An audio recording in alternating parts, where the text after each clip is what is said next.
지난 시간에 제가 과제를 하나 드렸습니다.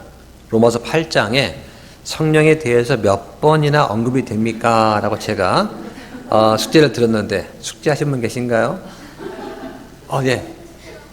몇 번 나옵니까? 12번이요. 자, 다른 분. 예. 18번. 예, 다른 분. 예. 18번. 또 없으십니까? 경매하는 것 같은데요? 예, 더 없으세요? 자, 로마서 8장에 그 성령에 대해서 또는 성령을 가리키는 말에 대해서 몇 번 나오냐? 총 19번 나옵니다. 많이 나오죠? 그러니까 한 번 봐가지고는 몰랐을 거예요. 그래서 이제 우리 번역된 성경에는 성령, 하나님의 영, 그리스도의 영, 양자 삼으시는 영 이렇게 나옵니다. 그런데 거기에 영어 성경에 보면 스피릿이라고 정확하게 나옵니다. 스피릿이라고. 그 스피릿이 19번 나옵니다. 그래서 이 성경에는 성령으로 번역된 단어는 스피릿입니다. 이 로마서에 총 21번 나오는데 그 중에서 8장에만 19번이 나와요. 그리고 성경에는 성령님으로 번역된 게 있어요. 그것은 홀리 고스트라고 합니다.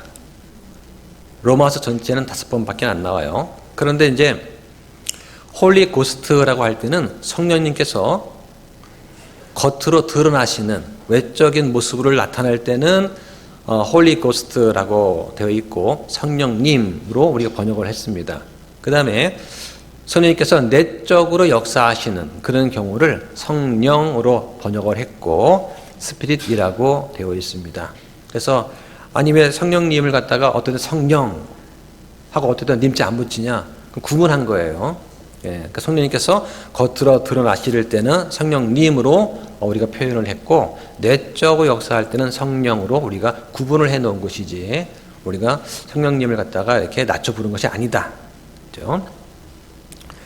이 8장에는 승리를 얻는 방편에 대해서 사도 바울이 제시를 하고 있습니다.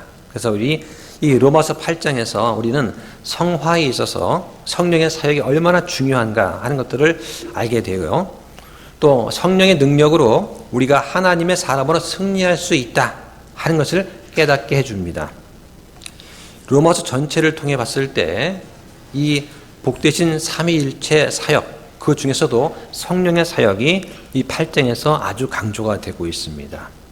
우리가 하나님을 기쁘시게 하는 생활은 성령의 능력을 통해서만 가능합니다. 그래서 성령을 통하지 않고서는 하나님 역사를 이루어낼 수가 없죠. 그래서 오늘은 8장이 좀 길어서 오늘은 17절까지만 하려고 합니다. 성경은 교회를 진리의 기둥과 터라고 말씀하십니다. 이 성경의 기록 목적이 무엇일 것 같습니까? 성경은 우리가 무엇이 옳고 그른지 또 무엇을 해야 하고 무엇을 하면 안 되는지를 구분할 수 있도록 교리를 가르치기 위한 것입니다.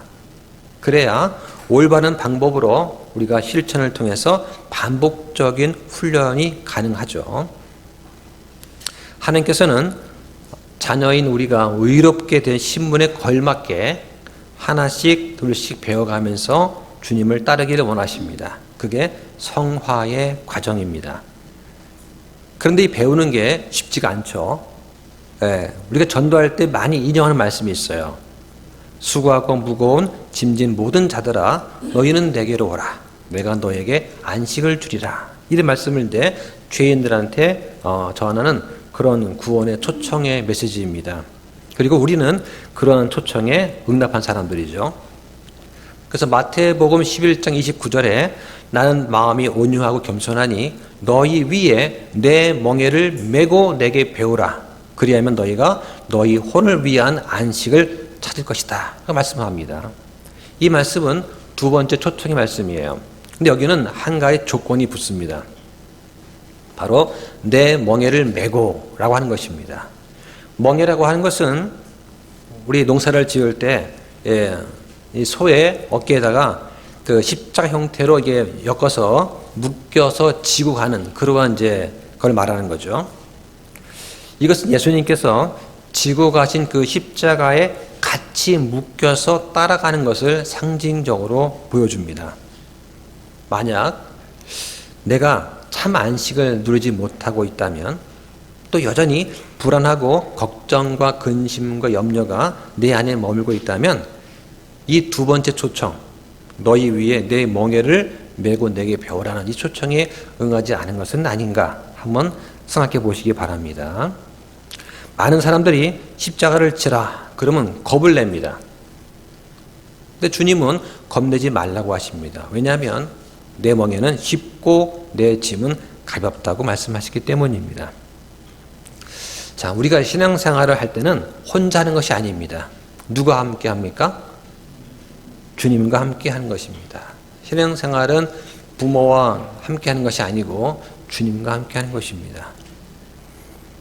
우리의 신분은 하나님께 입양된 아들, 공동 상속자입니다. 근데 상태는 아직 구원받은 죄인에 머물고 있습니다. 그래서 우리는 그리스도를 닮은 사람, 즉 그리스도인이 되고 싶은데, 그런데 우리 자신이 너무나 육신적이어서 부담스럽고 힘이 들어요. 그래서 우리는 하나씩 배워 나가야만 됩니다. 그 첫 번째 과정이 바로 로마서 6장에 나와 있습니다. 6장에서 우리는 구원받았습니다. 의롭게 되었습니다. 하나님의 자녀가 되었습니다. 그래서 열심히 하나님의 뜻대로 살아야 되겠다라고 다짐을 해나가죠. 그런데 어떻습니까? 밤낮 죄를 짓고 삽니다. 자백하고 용서받고 또 며칠 지나면 또 자백하고 또 용서받는 반복이 됩니다. 그러니까 얼마나 괴롭겠습니까? 죄가 우리 마음속에서 놀자고 속삭이면 나는 이미 죽었다 라고 대답을 하고 가만히 있으면 죽은 줄 알고 건들지 않아요. 그런데 죄가 놀자고 할 때 우리는 손을 내밉니다. 그 때문에 죄를 짓는 거죠.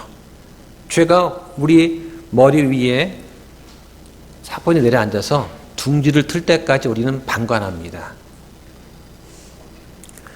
나는 그리스도와 함께 십자가에 못 박혔다, 기록되었으되 하고 말씀을 응대한다면 마귀가 이 말씀의 칼에 베어서 공격을 하지 않게 됩니다. 마귀는 말씀의 검을 뽑아서 대적해야만 물러가는 것입니다. 우리가 마귀와 싸울 수는 없어요. 마귀를 말씀으로 대적할 뿐입니다. 죽은 자는 죄에서 해방이 되었다고 로마서 6장 7절에 말씀합니다. 내가 살아있으면 죄를 짓습니다. 내 옛사람이 죽었다는 사실을 믿음으로 간직하고 있어야 됩니다. 그래서 이제는 하나님을 내가 기쁘시게 해드려야지 하면서 열심히 섬기면서 기도도 하고 성경도 읽고 전도도 하고 하는데 어느 날 보니까 원하는 선은 내가 행하지 아니하고 도리어 내가 원치 않는 악을 내가 행하고 있구나 라고 고백을 하는 모습이 성경에 적혀 있습니다. 죄 문제가 해결된 것 같았는데 여전히 제자리 걸음을 하고 있는 거죠. 성경은 뭐라 말씀합니까? 로마서 8장 8절에 육신 안에 있는 자들은 하나님을 기쁘시게 할 수 없다고 합니다. 생각으로는 하나님 법을 섬기지만 육신으로는 죄의 법을 섬긴다고 말씀합니다. 이 죄와 사망의 법에서 내가 벗어나기 위해서는 이 죄와 사망의 법보다 훨씬 강력한 그 누군가가 나를 도와주어야만 됩니다. 중요한 것은 내가 어떻게 하면이 아니라 누가 이 사망의 몸에서 나를 구출할 것인가를 답을 찾아야만 됩니다. 그분이 바로 예수님이십니다. 이 로마서 8장에는 그런 복된 소망, 그런 희망에 대해서 말씀을 하고 있습니다. 자, 1절부터 한번 보겠습니다. 1절 읽어주시죠.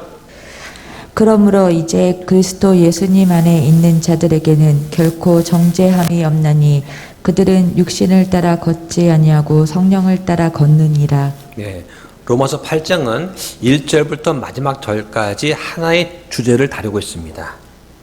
8장 1절은 구원받은 사람들한테 정죄함이 없다는 말씀으로 시작을 하죠. 그러면 8장 맨 끝에는 무엇이 나와 있나 한번 보실까요? 8장 맨 끝에 보시면 그 무엇도 우리를 하나님의 사랑에서 떼어놓지 못한다고 말씀하고 있습니다.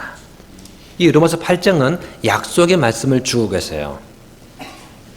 이 8장은 우리가 뭔가를 걱정하고 두려워하고 의심하는 것이 아니라 용기를 가지고 복된 소망 속에서 살게 하려고 기록이 되었습니다. 우리는 정죄받지 않을 것이고 떨어져 나가지도 않게 됩니다. 이게 바로 로마서 8장에서 말씀하고자 하는 것입니다. 여기 보면 정죄란 말 나오죠. 정죄가 영어로 condemnation입니다. 그리스어로는 카타크리마라고 하는데요. 성경에 12번 나옵니다. 근데 신약성경에서는 이 로마서에서만 딱 3번이 나와요. 그럼 정죄가 뭐냐? 정죄는 하나님의 정죄, 즉 심판을 말합니다. 우리가 정죄함을 받지 않는 조건은 오직 하나뿐입니다. 영원한 정죄를 벗어나기 위해서는 그리스도 예수님 안에 들어와 있어야 됩니다. 1절에 보면 그리스도인이 누구인가 하는 정의가 나와 있어요. 바로 육신을 따라 걷지 아니하고 성령을 따라 걷는 사람입니다. 부활해서 새 사람이 된 나는 하나님의 스타일로 살게 되는 거죠. 하늘의 생활 방식입니다. 그게 어떻게 사는 것입니까? 1절처럼 전에 살던 방식, 즉 육신을 따라 사는 방식이 아니라 성령을 쫓아 사는 삶이 됩니다. 자, 2절 보겠습니다. 이는 그리스도 예수님 안에 있는 생명의 성령의 법이 죄와 사망의 법에서 나를 해방하였기 때문이라. 네, 1절에서 그리스도 예수님 안에 있는 자들한테는 결코 정죄함이 없다고 말씀합니다. 그러나 사실 바울은 성도의 생활을 누리지 못했습니다. 실패자였고 비참한 사람으로 살았습니다. 바울의 삶은 한마디로 고뇌의 삶이었어요. 하나님은 바울이 생활 속에서 기쁨을 갖기 원하셨습니다. 그럼 어떻게 바울이 이 삶 속에서 기쁨을 누릴 수 있겠습니까? 바로 2절에서 이 생명의 성령의 법이 죄와 사망의 법에서 바울을 해방했다고 말합니다. 한마디로 성령의 능력으로 해결이 될 수 있다고 하는 겁니다. 여기에 성령을 쫓아 사는 삶이 가능한 이유를 말해주고 있어요. 바로 로마서 7장 24절에 이 비참한 사람, 사망의 몸에서 바울을 구출해 주신 분, 나를 구출해 주신 분이 계셔요. 그분이 예수 그리스도이십니다.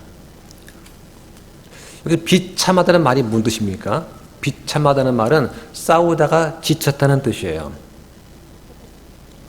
하나님 뜻을 따라 살려고 바둥대면서 애쓰다가 지쳤다는 뜻입니다. 해보니까 뜻대로 안 되는 거예요. 자꾸만 육신의 죄와 사망의 법이 나를 쓰러뜨리려고 합니다. 죄와 타협하면서 살 때는 편안한데 성령을 따라 살려니까 힘들다는 거죠. 이렇게 나를 힘들게 하는 죄와 사망의 법에서부터 생명의 성령의 법이 나를 해방했다고 말합니다. 어떻게 했을까요?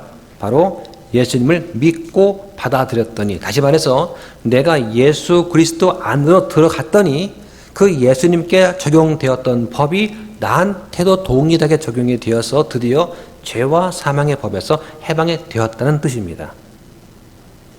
그래서 이 로마서 7장에서 죽은 자의 몸과 연합했던 사람이 이제 살아계신 그리스도와 연합을 하게 됐어요. 그래서 생명을 소유하게 된 것입니다.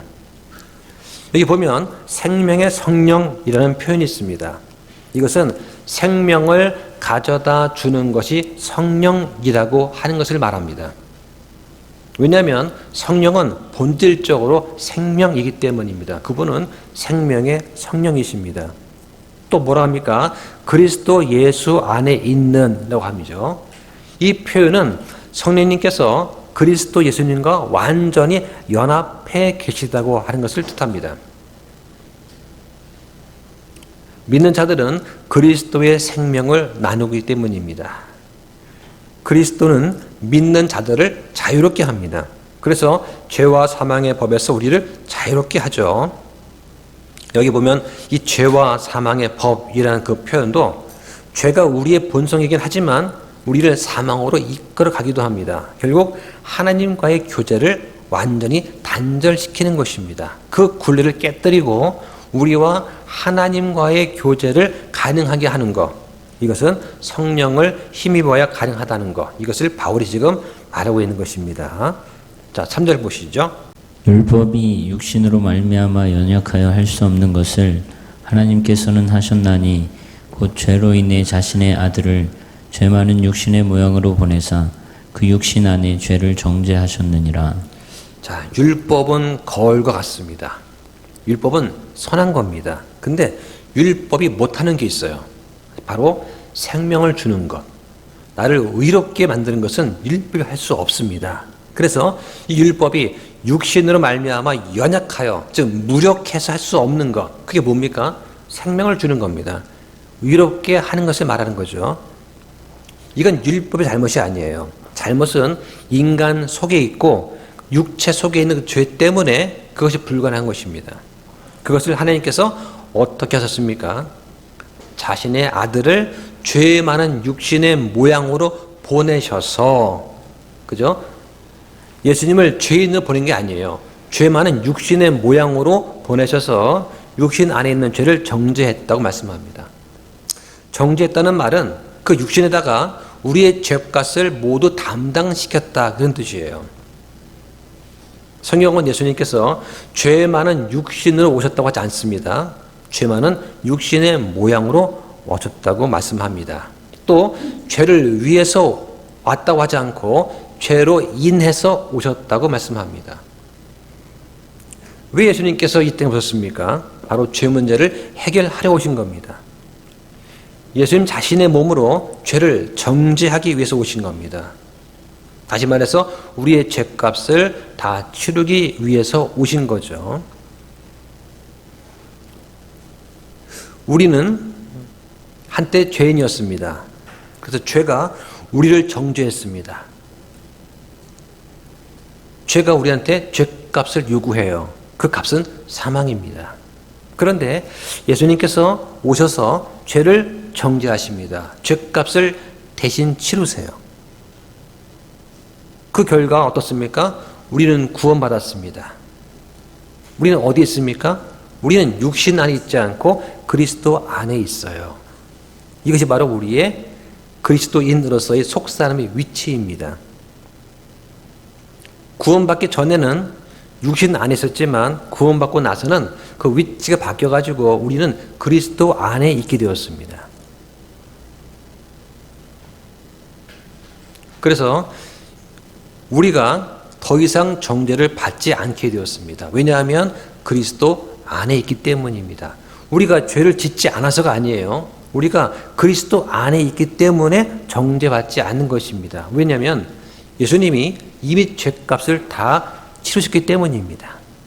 내가 잘못을 하지 않거나 실패하지 않아서가 아니라 내가 그리스도 안에 있기 때문에 정죄받지 않는 것입니다. 이것이 구원의 영원한 안전 보장입니다. 자, 4절 보겠습니다. 이것은 육신을 따라 걷지 아니하고 성령을 따라 걷는 우리 안에서 율법의 의가 성취되게 하려 함이니라. 네.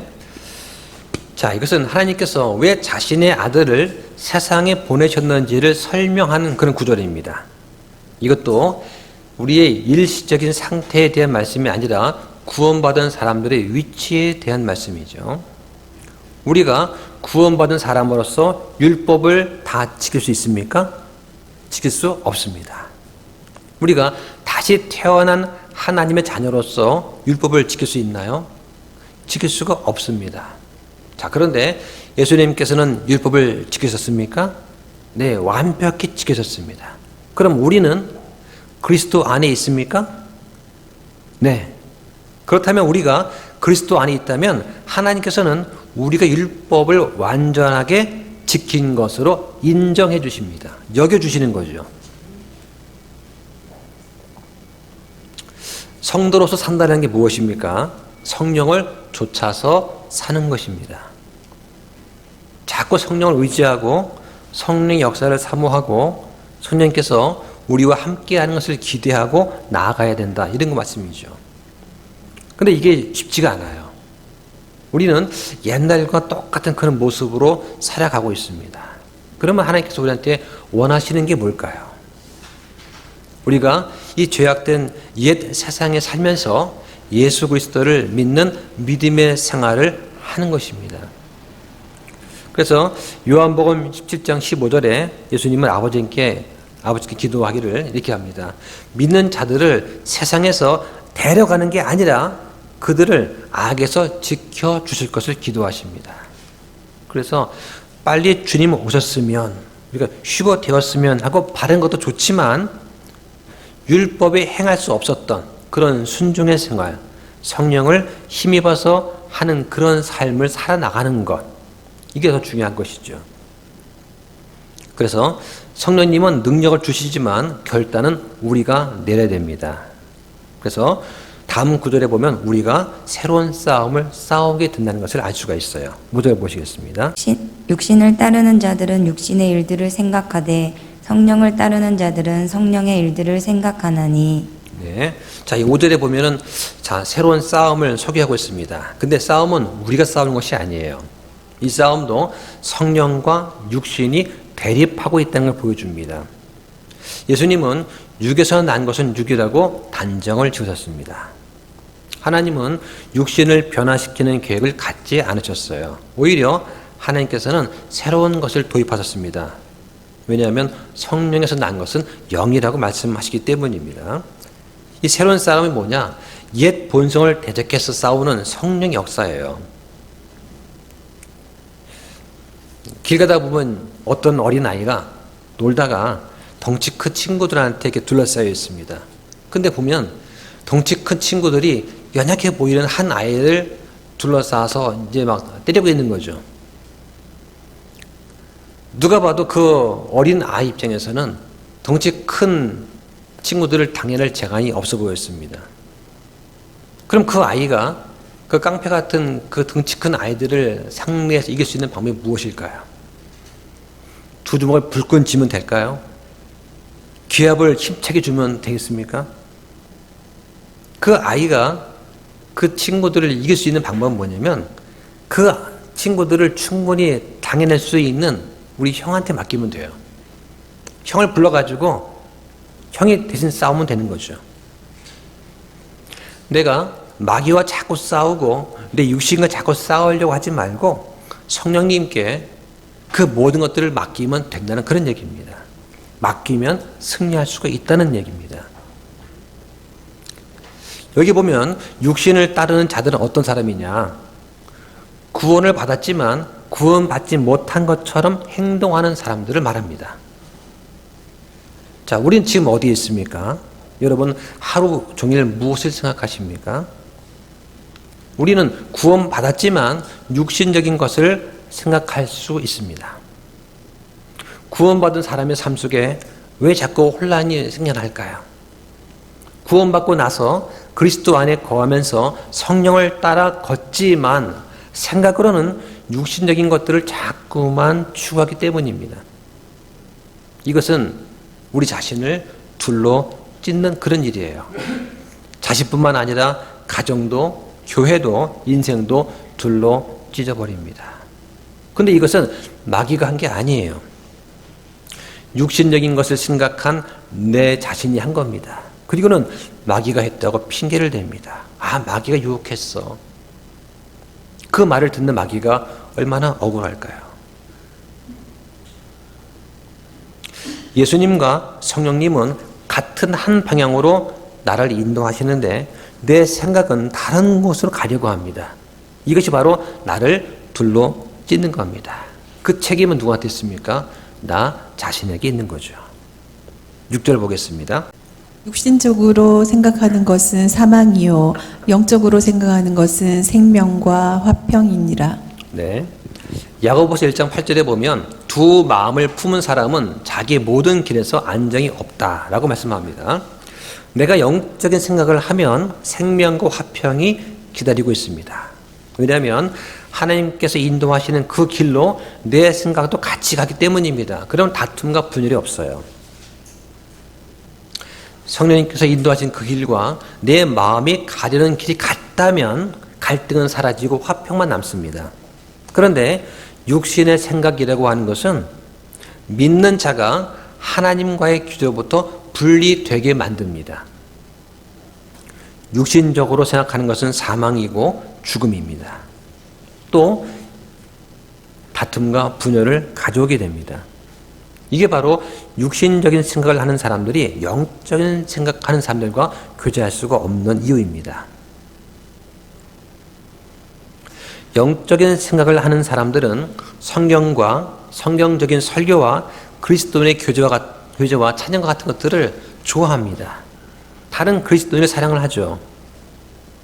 이렇게 해서 우리는 하나님과 교제하게 되고 그 교제가 회복되어서 결국 생명을 갖게 됩니다. 그 생명은 구원과 영광의 생명입니다. 그런데 육신의 생각은 그런 쪽으로 우리를 이끌어 가지 않습니다. 그러면 육신의 생각이 어떻습니까? 바로 7절에 나옵니다. 7절 보시죠. 육신적인 생각은 하나님의 법에 법종하지 아니하며 참으로 복종할 수도 없으므로 하나님과 원수되는 것이니라. 네, 육신적인 생각은 하나님과 원수되는 것이라고 말씀합니다.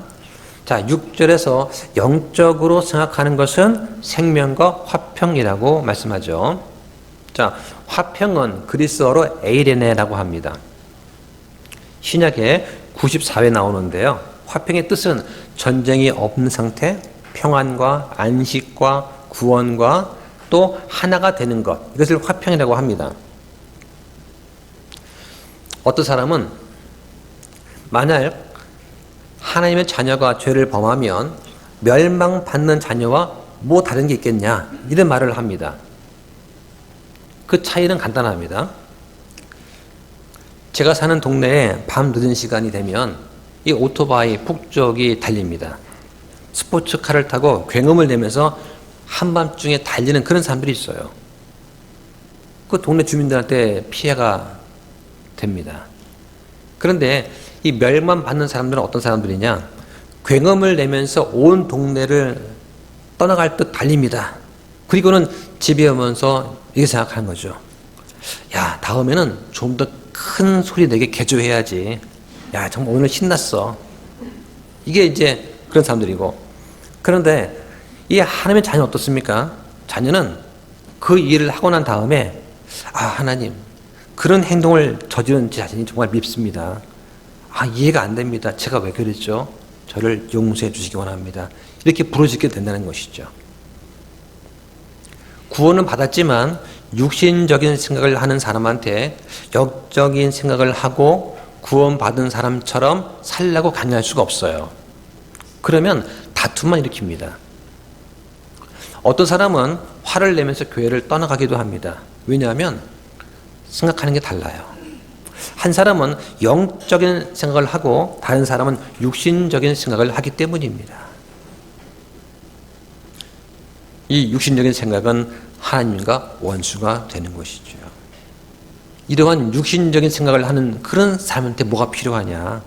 생각과 마음을 잡아서 그리스도께 복종하는 그것이 필요합니다. 근데 문제는 뭡니까? 이 육신적인 사람들은 그들 안에 영원한 생명이 없는 게 아니라 그 생명을 누리지 못하고 있다는 것이 문제가 되는 거죠. 자, 8절 보겠습니다. 그러므로 육신 안에 있는 자들은 하나님을 기쁘게 할 수 없느니라. 네, 구원받지 않은 사람은 모두 육신 안에 있습니다. 아담의 자손으로 태어나면 누구도 하나님을 기쁘게 할 수 없습니다. 그럼 어떻게 하나님을 기쁘게 할 수 있을까요? 바로 예수 그리스도를 믿고 믿음으로 사는 것입니다. 그리스도와 함께 내 옛사람을 십자가에 못 박고 새롭게 되어서 그리스도의 믿음으로 사는 것입니다. 믿음이 없이는 하나님을 기쁘게 할 수 없다고 말씀합니다. 그래서 우리는 눈에 보이는 대로 사는 것이 아니라 믿음으로 사는 겁니다. 자, 믿음으로 산다는 게 어떤 것을 의미할까요? 비유하자면 이런 것이죠. 우리 그 학생 때는 주로 공부할 때 뭘 들고 했습니까? 라디오를 틀었죠. FM 라디오를 틀었습니다. 믿음을 산다는 그것은 뭐냐면 마치 이 라디오 수신기하고 비교할 수가 있어요. 성령 안에 사는 사람은 라디오 수신기를 갖고 있습니다. 그리고 틀어서 소리를 들을 수가 있는 거죠. 근데 이 라디오 수신기는 볼 수는 없어요. 볼 수는 없지만 들을 수는 있는 것이죠. 우리는 이 수신기가 있기 때문에 하나님을 보지 않아도 말씀을 듣고 순종할 수 있는 것입니다. 이렇게 비유할 수가 있다는 얘기죠. 자, 9절 보겠습니다. 너희 안에 하나님의 영께서 거하시면 너희가 육신 안에 있지 아니하고 성령 안에 있나니 이제 어떤 사람에게 그리스도의 영이 없으면 그는 그분의 사람이 아니니라. 네, 구원을 받아서 성령님을 소유하고 있는 사람은 육신 안에 있지 않고 성령 안에 있습니다. 한번 성령을 받은 다음에는 그 성령에 반응을 해야 돼요. 어떻게 반응하냐? 예를 들면 자기를 부인해야 됩니다. 내 몸을 억제해서 복종하는 거예요. 내 몸을 치는 게 아니에요. 자기 학대를 하는 게 아닙니다.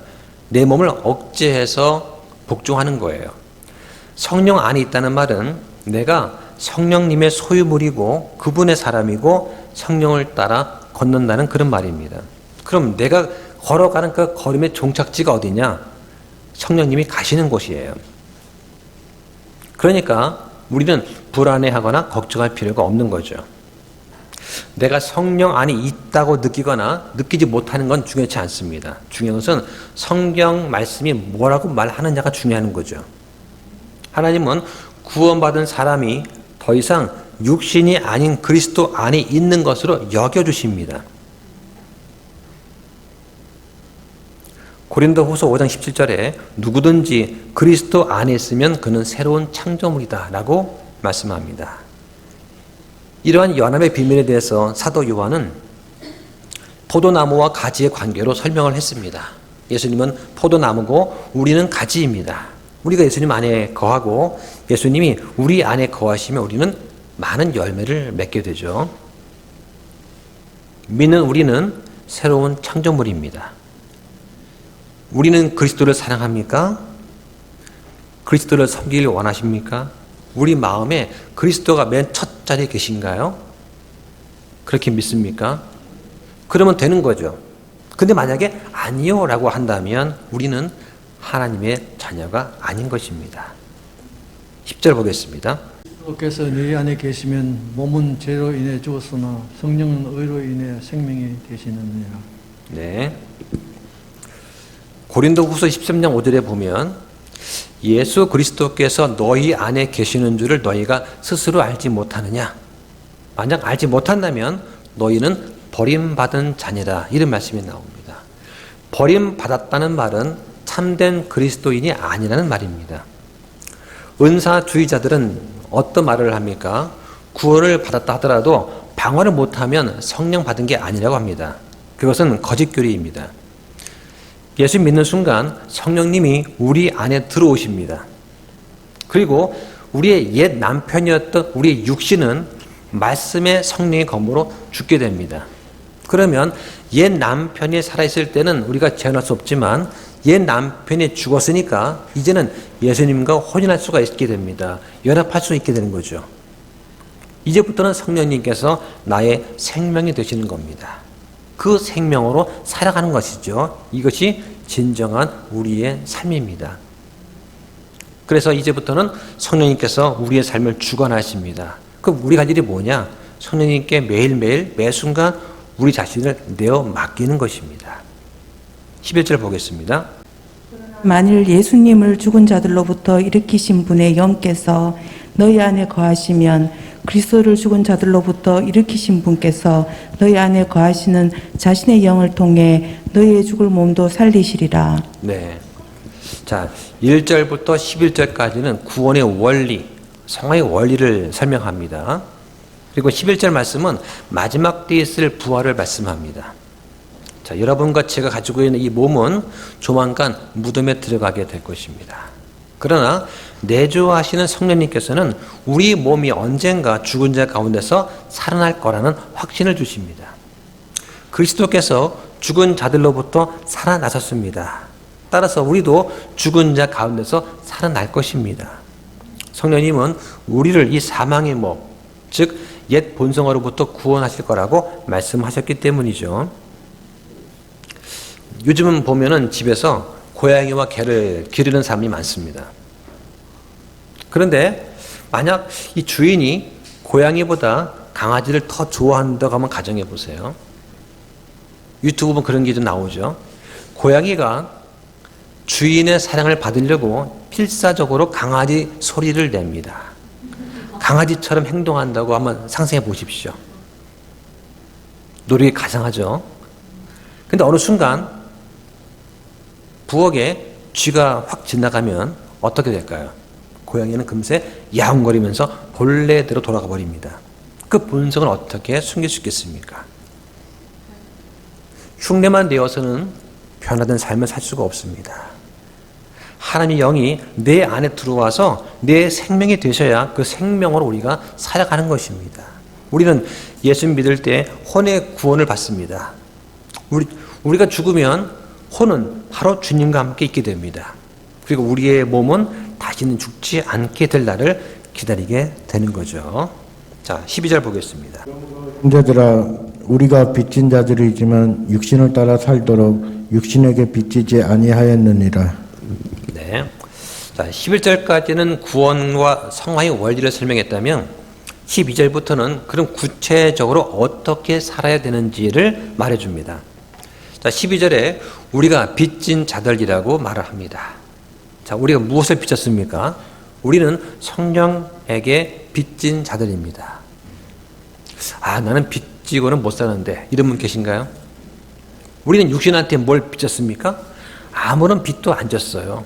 우리 몸이 우리에게 해준 게 아무것도 없기 때문입니다. 우리는 주님께 뭔가를 빚졌나요? 네, 모든 걸 빚졌습니다. 하나님은 사람의 영과 혼과 몸을 지으신 분이십니다. 사람이 범죄하면 그 영이 죽은 것입니다. 창세기 2장 17절에 보면 하나님께서 경고하셨지만 아담이 선과 악을 알게 하는 나무의 열매를 먹었습니다. 그 이후에 아담은 육체적으로는 수백 년을 살았지만 영적으로는 그 열매를 먹은 즉시 죽은 거죠. 다시 말해서 옛 본성인 몸, 즉 육신이 우리를 지배하게 된 것입니다. 오늘 우리 인간은 영적으로 다 죽어 있습니다. 그럼 다시 태어난다는 것은 뭐냐? 영적으로 죽어있던 그 사람이 하나님을 섬기고 싶어하는 본성을 갖게 된다는 그런 의미가 되는 거죠. 주님께서는 우리에게 모든 것을 다 해주셨습니다. 따라서 몸 안에 있는 나는 나를 방해하는 육신을 위해서가 아니라 나를 구원하신 주님을 위해서 살아가야 됩니다. 그럼 어떻게 하면 될까요?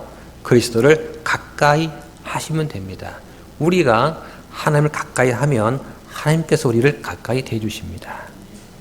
자, 13절을 보겠습니다. 너희가 육신을 따라 살면 죽을 것이나 성령을 통해 몸의 행실을 죽이면 살리라. 네, 너희가 육신을 따라 살면 죽을 것이나, 이것은 육신을 따라 살면 지옥 간다는 말이 아닙니다. 문맥을 잘 보세요. 이것은 하나님과 교제를 갖지 못하게 된다는 것을 의미합니다. 죽으면 믿음의 열매를 맺지 못하게 되는 것이죠. 이 구절의 의미는 우리의 몸은 언젠가는 죽는다. 그런데 왜 언젠가는 죽게 될 몸을 위해서 인생을 낭비하고 있는가 하고 지금 묻고 있는 것입니다. 성령을 통해서 몸의 행실을 죽이면 살리라 합니다. 어떤 삶을 삽니까? 올바른 삶을 살게 되는 것입니다. 성령의 역사는 성도의 어떤 노력이나 의지에 따라 나타난 것이 아니라 하나님의 은혜로 하나님이 원하시는 바에 따라 나타났습니다. 따라서 이 구절은 성도가 그리스도 안에 온전히 머물 때 당연히 주어지는 것에 대해서 말씀하고 있습니다. 자, 그런데도 성령을 통해서 몸의 행실을 죽이면 살리라, 이런 말씀을 인간의 노력과 행위 차원에서 이해하게 되면 어떻게 되냐? 바로 행위 구원이라고 하는 새로운 율법주의에 빠지게 됩니다. 그리고 바울이 고백한 것처럼 비참한 상태에 빠져서 절명하게 되는 것이죠. 사람들이 살아있지만 전혀 생명을 누리지 못하는 이유가 무엇일까요? 바로 죽을 몸을 위해서 살고 있기 때문입니다. 아마 우리 모두는 한 번씩은 이런 경험을 했을 것입니다. 하나님의 자녀인데 죄를 짓고서도 죄를 고백하지 못한 채만 교회에 나가보십시오. 이것 좀 불편한 게 없거든요. 교회에 나가기도 싫습니다. 기도하기도 싫어집니다. 왜냐하면 내 안에 죄가 있으니까 그렇죠. 우리의 문제가 무엇이든지 간에 주님 앞에 나와서 고백하고 성령님께 맡겨야 됩니다.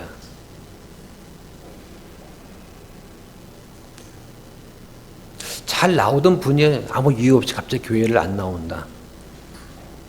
그럼 우리가 관심을 가지고 보게 되죠. 어려운 처했으면 도와줘야 됩니다. 그러나 그것이 아니라면 본인의 지은 잘못과 본인이 지은 죄를 회복하지 못했기 때문에 그것이 억눌린 것일 때가 많습니다. 이것은 우리가 하나님께서 해결해 주시길 믿고 기도해야 됩니다. 자, 14절 보겠습니다. 하나님의 영에 의해 인도받는 자들은 다 하나님의 아들들이니. 네. 자, 8장에서 말하는 것은 우리의 구원이 행위에 따라서 변하지 않는다는 것입니다. 근데 그게 다가 아닙니다. 하나님께서는 내가 너희 아버지다. 내가 너희를 자유롭게 해주고 생명을 주었다라고 지금 말씀하고 계십니다. 하나님의 아들들이라는 그 말은 상속자의 개념을 말하는 거예요. 이 히브리 문화에서는 아들만 상속자가 됩니다. 아들이 없으면 딸이 아버지가 속한 지파에 있는 사람한테 시집을 가야 돼요. 그래야 상속이 됩니다. 자녀가 없으면 그 상속은 가까운 친척한테 넘어갔습니다. 바울은 그리스도와의 관계로 인해서 우리가 아버지 하나님의 양자가 된다고 말을 합니다. 이 양자도 친아들과 동일한 상속을 받습니다. 그래서 우리가 그리스도와 공동 상속자가 되는 거죠. 그걸 누가 보증하냐? 성령님께서 보증해 주시는 거예요. 그래서 요한복음 10장 27절에 내 양들은 내 음성을 들으며 나를 따른다고 하십니다. 하나님은 자기 양들을 몰지 않으시고 인도하십니다. 즉 강요하지 않으십니다. 성도들은 성령의 인도하심 받습니다. 성도들은 새로운 본성을 가졌기 때문에 주님의 음성을 듣고 따르는 겁니다. 그런데 주님의 양이 아닌 자들은 서로 미워하고 험담하고 시기합니다. 왜냐하면 주님의 양이 아니기 때문입니다. 아마 목회자들이 가장 힘든 것 중에 하나가 자기 교회에서 주님의 양이 아닌 자들을 발견할 때 가장 힘이 들 겁니다. 주님의 양들은 주님을 따릅니다. 왜냐하면 그 양들은 주님의 것이기 때문이죠. 아마 비유한다면 저는 양을 치는 개에 비유할 수 있을 겁니다. 그 개가 무슨 일을 합니까? 양들이 그 주인한테 가까이 갈 수 있도록 돕는 역할을 하는 거죠. 그러면 양들이 그 주님께 가서 뭐라고 부르짖습니까? 자, 15절 보겠습니다. 너희가 다시 두려움에 이르게 하는 속박의 영을 받지 아니하고 양자 삼으시는 영을 받았기 때문이라. 그분을 의지하여 우리가 아바 아버지 하고 부르짖느니라. 네, 양들이 아바 아버지 하고 부르짖게 됩니다. 속박의 영인 율법은 우리한테 하라 하지 말을 반복했습니다. 근데 우리는 못 지켰어요. 그래서 우리는 율법에 사로잡히게 되었습니다. 즉 노예가 된 것입니다. 그런데 우리 안에 계신 성령님은 그런 영이 아닙니다. 두려움에 떨게 하는 영이 아니라 양자 삼으신 영입니다. 그분을 의지해서 우리가 아바 아버지 하고 부릅니다. 이 아바라는 말은 아람어 그대로 표현입니다. 우리말로 하면 아빠가 됩니다. 어떤 분들은 양자라고 하니까 친아들 아니네요 라고 합니다. 이거는 성경적 개념을 모르기 때문에 그렇습니다. 친아들은 보통 남자가 결혼해서 원튼 원치 않든 간에 낳게 되는 그런 자식이죠. 선택의 여지가 없습니다. 근데 양자는 신중하게 골라서 선택을 합니다. 만일 양자와 친자가 싸우다가 친자가 말하기를 야 나는 친아들이야 너는 주워온 아들이지 이렇게 말하면 양자는 이렇게 말합니다. 너는 어쩔 수 없이 태어났지만 나는 선택받았어.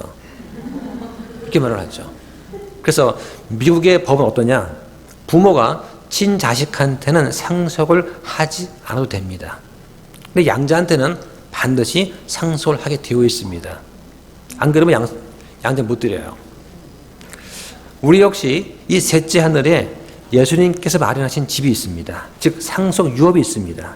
우리가 양자이기 때문에 상속권이 있는 아들이라는 것입니다. 우리는 하나님을 아주 친밀하게 아빠라고 부를 수 있어요. 하나님과 아주 친밀한 관계를 유지하는 예수님이 우리 안에 들어와 계시기 때문에 우리한테도 하나님을 아바 아버지하고 부를 수 있는 특권이 주어진 것입니다. 자, 16절 보겠습니다. 성령께서 친히 우리의 영과 더불어 우리가 하나님의 자녀인 것을 증명하시나니. 네, 하나님 말씀에 우리가 그분의 자녀라고 약속되어 있습니다. 우리 삶의 열매로 하나님의 자녀인 것을 입증한다면 정말 좋겠죠. 내 안에 계신 성령님께서 하나님의 아들인 것을 입증해 주십니다. 그래서 정말 하나님의 자녀인지 아닌지를 알아볼 수 있는 테스트가 하나 있다면 이런 거죠. 어렵고 힘든 일이 닥쳤을 때 무릎을 꿇고 아버지 하나님 저를 도와주십시오. 저는 어리석고 부족합니다. 이런 기도를 자연스럽게 할 수 있다면 그 사람은 구원받은 자녀입니다. 이 관련해서 예화를 하나 소개해 드릴까 합니다. 예전에 교회를 한 20년 다닌 어떤 사람을 만난 적이 있습니다. 그와 교제하면서 그 복음을 전했더니 그 사람이 뭐라고 하느냐? 하나님을 하나님이라고 부를 수는 있는데 나는 아버지라고는 못 부르겠어. 그래서 그건 네가 아들이 아니기 때문에 그래. 그래서 아버지라고 못 부른 거야. 라고 말을 해줬습니다. 구원받지 못한 사람 안에는 생명이 없습니다. 그래서 이 사람은 하나님을 아버지라고 부르지 못한 것입니다. 하나님은 어떤 분이신가라고 물었을 때 전능하신 분, 신 중의 신 이렇게 말하는 게 중요한 것이 아니고 아버지라고 부를 수 있어야 돼요. 그런데도 불구하고 이 사람은 끝끝내 영접하지 않았습니다. 그 마음이 완악해서 딱딱하게 굳어졌기 때문이죠. 하나님의 때라는 것이 있습니다. 보라 지금이 그분께서 받아주시는 때요. 보라 지금이 구원의 날이로다 라고 말씀합니다. 성령님께서 내 마음속에 찔림을 주실 때 미루지 말고 즉시 받아들여야 합니다. 자, 17절 보겠습니다. 자녀이면 또한 상속자 곧 하나님의 상속자요 그리스도와 함께하는 공동 상속자인데 우리가 그분과 함께 영광을 받기 위해 고난도 함께 당하면 그러하니라. 네.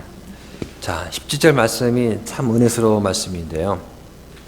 저도 이거 준비하면서 많은 걸 또 배웠습니다. 자, 우리는 예수님과 똑같이 상속받습니다. 이 상속에 대해서는 구체적으로 두 가지가 있어요. 하나는 썩지 않는 영광스러운 몸입니다. 또 하나는 하늘에 있는 집이에요. 자, 말씀 한번 찾아보겠습니다. 베드로전서 1장 3절입니다. 하나님 곧 우리 주 예수 그리스도의 아버지를 찬송할지어다. 그분께서 자신의 풍성하신 긍휼에 따라 죽은 자들로부터 예수 그리스도를 부활하게 하심으로 우리를 다시 낳으사 산 소망에 이르게 하셨고 4절도요. 4절 너희를 위해 하늘에 마련된 썩지 않고 더럽지 않으며 사라지지 아니하는 상속 유업을 받게 하셨나니. 네, 여기 산소망 또 상속 유업이 나오죠.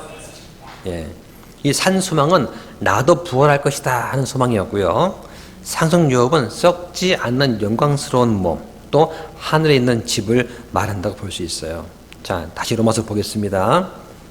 자, 17절 끝부분에 우리가 그분과 함께 영광을 받기 위해 고난도 함께 당하면 그러하니라 이게 나옵니다. 이 말씀을 조건부로 생각해서 예수님과 함께 고난당하지 않으면 영광 받지 못하는 거 아니냐라고 생각할 수 있어요. 그런데 지금 로마서 8장 전체 문맥은 우리 마지막에 미래에 영광이 기다리고 있다는 것입니다.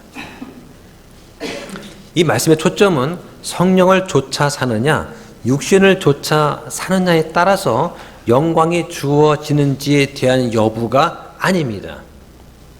그러니까 고난을 당하지 않는다고 해서 영광을 받지 못하는 것은 아니란 얘기죠. 이 땅에 태어난 모든 사람은 다 고난을 당합니다. 어린 아이부터 어른에 이르기까지 다 고난을 당하면서 살아갑니다. 제가 동네를 산책하다 보면 학교에 가는 아이들이 있고 또 학원에 가는 아이들을 보게 돼요. 그 아이들이 행복한 얼굴로 가는 일 제가 봤어요. 아이들의 눈에 초점이 없더라고요. 아, 이건 내가 왜 가야 되지? 하면서 뭐 가방을 막 돌리는 아이부터 시작해가지고 많습니다. 그러면 아침에 출근하는 어른들은 행복한가요? 이 시국에 출근하면 감사하게 생각할지 몰라도 행복하다고는 생각하지 않을 겁니다. 누구나 삶의 고난이 있어요. 이 본문에서 그리스도인들이 고난을 당하는 이유가 무엇입니까? 오직 예수님을 믿기 때문에 그분과 함께 고난을 당하는 것입니다. 다시 말해서 다른 사람들은 고난을 혼자 감당하지만 우리는 예수님 안에 있기 때문에 예수님과 함께 고난을 당한다는 것입니다. 함께 고난 당하면 덜 힘들어요.